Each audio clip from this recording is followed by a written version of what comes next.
Tere, hea meelega vastan küsimustele. Kui ma vastust ei tea või seda ei ole, siis ma seda ka ütlen. Ütleme, kui niiviisi seda sama küsimust küsida patsientide kohta, patsientidelt selle kohta on palju uuringuid, siis kuskil natukene üle 90% patsientidest on enda otsusega rahul. Mõni protsent patsientidest ei ole sellega rahul või siis antud ajahetkel ei ole selle otsusega rahul. Ja need põhjused võivad olla kolme liiki, et üks on patsiendid, kes on läbi teinud siis vahetult operatsioonijärgset perioodi tüsistused, kui on need tekib harva, aga see koormus patsiendile võib olla üsna suur. Teiseks patsiendid, kelle hiljem siis peale operatsiooni, kel tekib võib-olla rohkem kõrvaltoimeid kui keskmisel patsiendil või patsient on tundlikum nende kõrvaltoimete suhtes, siis lihtsalt nende kõrvaltoimete koormus võib olla kas või antud ajahetkest nii suur, mis patsienti rahulolu muudab. Ja kolmandaks, need on patsiendid, kellel tekib kaalutõus mingisugusel perioodil, pikemas perioodis peale operatsiooni. Ja seda on ka näidatud, et see on oluline patsiendi rahulolu ja elukvaliteedi halvendaja. Et siin inimene eeskätt võrdleb ennast iseendaga. Või teistega kahjuks.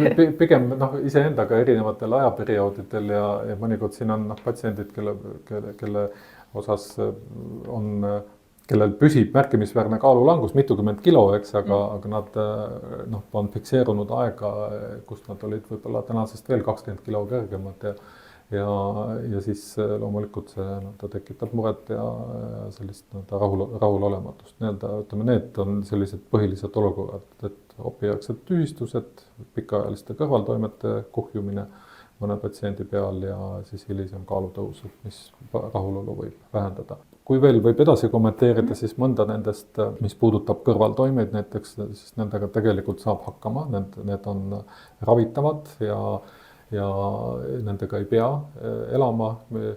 Meil on võimekus pakkuda lahendusi, abi, aga teistpidi siis patsiendi poolt me ei saa seda abi anda, kui patsient mingil põhjusel ei saa seda või ei taha seda vastu võtta. Et siin võiks palju näiteid konkreetseid tuua, nii positiivseid kui siis ka probleemseid. Aga teinekord meil on patsient, kes kõrvaltoimete tõttu ei ole rahul tulemusega, aga keda samas sellise koostöö sujumise korral tegelikult saaks aidata. Jah, selle kohta on ka mitmeid uuringuid ja ka isiklik kogemus siis tagasiside põhjal patsientidelt, et me näeme, et kuna kaalulangus paljude patsientide puhul sellist sotsiaalset aktiivsust suurendab, et see on selline enesekindluse ja enesehinnangu teemad, et siis erinevate suhete loomise, ükskõik on nad siis karjäärisuhted, on need siis lähisuhted, ka avalikud suhted, et kes avalikku elavad, et see tõenäosus on suurem, aga samas me teame seda, et enne kaalulangust tekkinud suhted, kui need on probleemsed näiteks, et siis ainult kaalulangusest ei parane, sest tõde on see, et teisi inimesi meie kaal tegelikult huvitab üsna vähe suhete loomisel, et me eeskätt peegeldame seda läbi iseenda ja ise oleme enda kõige suuremad kriitikud ja rahulolematud oma kaaluga. Et kui näiteks on head suhted enne operatsiooni, siis nad püsivad ka peale kaalulangust. Kui on halvad suhted, ükskõik mis tasemel enne operatsiooni, siis ainuüksi kaalulangus seda ei muuda. Siis kui veel kommenteerida seda teemat, et siis on tegelikult tihti siis läbi kaalulanguse, kuna see on selline suur samm, oma elu muutusel, et sellega patsiendid siis leiavad sellest impulsi muuta ka muid aspekte oma olukordi enda elus ja üheks võib olla ka sellise mittetöötava suhte lõpetamine, et me näeme näiteks seda, et lahutuste lahkuminekute tõenäosus mõnevõrra suureneb, kui üks partner selle sammu astub ja nii-öelda kaalu ja oma elu üldse koos sellega palju muudab, et siis see nii-öelda võib stimuleerida ka siis nii-öelda muude seni edasi lükatud sammude astumist, et no nii on. Erinevaid sõltuvushäireid, seesama sõltuvuse ülekandmist, see on võimalik, eks, ja see on see, mille tõttu me näiteks, mis puudutab alkoholi, et siis see on selge soovitus alkoholi tarbimisel olla nii tagasihoidlik kui võimalik või üldse lõpetada, eks, peale operatsiooni, et see risk on olemas ja tõepoolest alkoholismi tõenäosus mõnevõrra kasvab peale operatsiooni. See on hästi teada ja seda me ka alati patsientidega arutame ja teavitame enne. Et see sõltuvuse ülekandmine, siis, mida soovitus, mille me saame anda ja mida mõned patsientid mõnikord ka järgivad, on see, et see kanda mingitele positiivsetele tegevustele üle, et see ei pea kõik meeldiv, ei pea olema kahjulik tingimata. Trennisõltuvus näiteks võiks väga, väga hea olla. Näiteks just.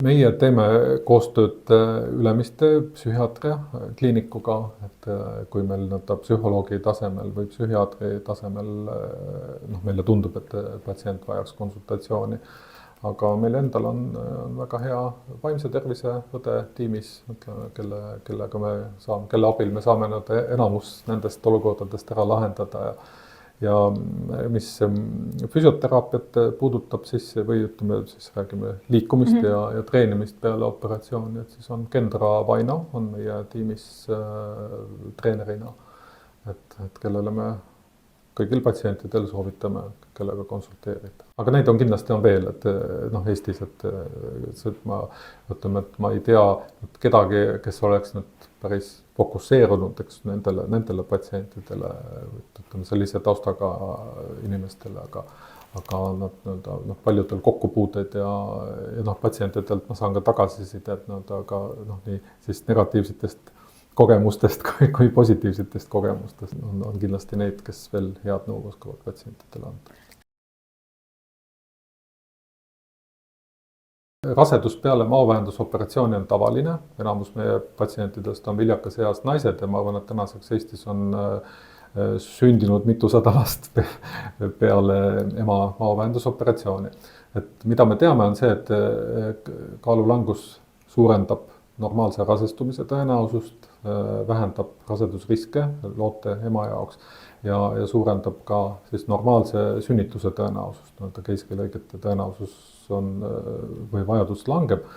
Mida me ei soovita on see, et rasestuda esimese aasta jooksul peale operatsiooni, nagu ma ütlesin, et kehakaal võiks olla stabiilne ja see optimaalne aeg on siis ikkagi oodata 18 kuud peale operatsiooni, aga hiljem kindlasti ei ole ühtegi põhjust rasedust edasi lükata või seda mitte kaaluda. Kui ema toitumine on hea, eks, ja ka kõik mikrotoitained on tagatud, siis mitte mingil juhul, et siis ta on täpselt sama kvaliteediga kui muidu. Ma annaks selle nõu, et seda sammu mitte liiga palju edasi lükata, sest me võime ükskõik milliseid põhjendusi tuua, aga need on meie eluaastad, mida me kaotame, eks, ja kui nüüd ta oleks selle otsuseni jõudnud ise, see on teekond alati, mida ei saa tagant lükata ja kiirustada, aga kui ta on selle otsuseni jõudnud, siis on ta see samm ära astuda.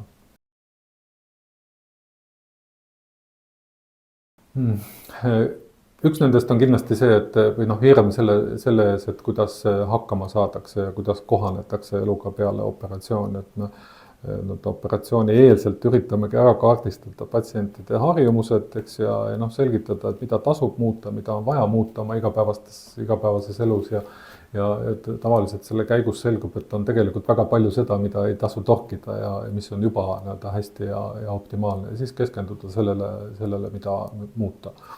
Need muutused, millest paratamatult suur osa on seotud toitumisega, eks, ja söömismustrite, toiduvalikutega, et me teame seda väga hästi, selleks meie toitumistiim on ülimalt võimekas ja ta alati patsientide jaoks olemas. Siis teine, kindlasti igasugune kirurgia tekitab ärevust, et mis on täiesti inimlik ja mõistetavad. Kartust siis tüsistuste eest, kartust ka surma ees seoses tüsistustega, mis on, me mõtleme seda enne igasugust eelseisvat võimalikku operatsiooni. Kas surmasid on viimati juhtunud viimase 5 aasta jooksul teie laual? Sellest sinna tahtsingi jõuda, et meil on hea Eesti statistika maavähendusoperatsioonide kohta ja tänaseks Eestis neid läbi aegade tehtud on umbes 12 000 ja nendest 12 000 patsiendist, opereeritud patsiendist surmajuhtumeid on teada 9 ja hea meel on see, et viimase 5 aasta ja 5000 operatsiooniga seoses ühtegi sellist operatsiooni tüsistustest tingitud surmajuhtumit ei ole. See tähendab seda, et selline õpikõver on ammu läbitud Eestis ja selle kirurgia kvaliteet on hea ja kirurgia on turvaline. Mitte kunagi meditsiinis ei saa garanteerida, et mitte midagi ei juhtu, seda me teha ei tohi, aga me saame garanteerida selle, et me teeme kõik selleks, et me püsiksime sellel turvalisel rajal. Ma võib-olla omalt poolt lisan, et see on tööriist, et töö tuleb ikka patsiendil ära teha, et võib-olla arvatakse tihti, et operatsioon parandab kõik asjad, aga tegelikult töö on endal vaja ära teha. Jah, mulle meeldib, kui te seda kinnitate, see on ka üks sõnum, mille ma patsientidele on, et siis kui te seda tagasi peegeldate, et see on kinnitus ka mulle ja mida ma saan teistele patsientidele eraldi edasi rõhutada. Väga tore, suur aitäh! Aitäh kutsumast!